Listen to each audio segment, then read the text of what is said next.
రాజైతే కావ్యతో ఇలా అంటూ ఉంటాడు. నేను ఆ చిత్ర గురించి తెలుసుకున్నాను. అది అసలైన మాయ కాదు. తన పేరు చిత్ర. నాటకం డబ్బుల కోసం నాటకం ఆడడానికి వచ్చిందని నేను తెలుసుకున్నాను అనైతే అంటూ ఉంటాడు. ఆ మాటలు విని కావ్య అయితే షాక్ అవుతూ ఉంటుంది. అవును, ఆ చిత్రకి ఆ విషయమే చెప్పాను. నువ్వు మాయవు కాదని, చిత్రవని, నాటకం కోసం వచ్చావు. నీకు ఎంత కావాలంటే అంత ఇస్తాను. తెల్లవారేసరికల్లా నువ్వు ఇల్లు వదిలి వెళ్ళిపోతే నీకు ఏం చేస్తానో నాకే తెలియదని వార్నింగ్ ఇచ్చాను అనైతే రాజు అంటూ ఉంటాడు. ఆ మాటలకి కావ్య అయితే షాక్ అవుతూ అలా రాజు కాస్త హ్యాపీగా చూస్తూ ఉంటుంది. ఇక రాజు అయితే ఇక మాయ మాయ బాధ మనకి ఉండదు అనైతే అంటూ ఉంటాడు.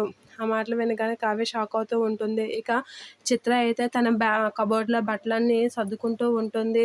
ఏంటి ఇది బట్టలు సర్దుకుంటుంది అని చెప్పేసైతే రుద్రాణి అక్కడికి వచ్చి చూసి షాక్ అవుతూ ఉంటుంది. ఏమైంది చిత్ర? ఎందుకు బట్టలు సర్దుకుంటున్నావు అనైతే అడుగుతూ ఉంటుంది. నేను ఇంట్లో నుంచి వెళ్ళిపోతున్నాను. ఇప్పుడే వెళ్ళిపోతున్నాను అని చిత్ర చెప్తూ ఉంటుంది. ఆ మాటలు వినగానే ఒక్కసారిగా రుద్రాణి అయితే షాక్ అవుతూ ఉంటుంది. ఏమైంది చిత్ర అని అంటే, మీరేం నాకు చెప్పకండి. నేను ఇప్పుడే ఇంట్లో నుంచి వెళ్ళిపోతున్నాను అని చెప్పి మాయ అయితే రుద్రానికి నిక్కచ్చిగా చెప్తూ ఉంటుంది. ఆ మాట విని రుద్రాని అయితే షాక్ అవుతూ ఉంటుంది.